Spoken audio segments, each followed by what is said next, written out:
What do we read of this delay then? Well, this is really the Biden administration ensuring that there is clarity around this ban. This was a ban initiated towards the end of last year, as you say, by the Trump administration in companies that the US says are linked to the Chinese military, notably three big telecom companies, China's largest telecom companies.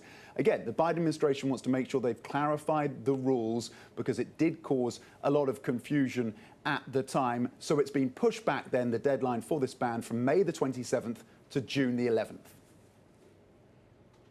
What are the risks of getting this wrong? Well, the risks are that you cause more turmoil on Wall Street. You saw the financial sector really being whiplashed by this initial ban that was put in place at the end of last year. The other risks are legal challenges as well. So they want to make sure that legally this is watertight. You saw Xiaomi, the smartphone maker here, challenging and suing the US government. Eventually, the US then pulled Xiaomi off the list. But this is being very closely watched then by Wall Street, but also by Capitol Hill, where lawmakers want to ensure that the Biden administration continues to have a tough line on China. Tom, what do we know about the latest when it comes to China's investment treaty with Europe?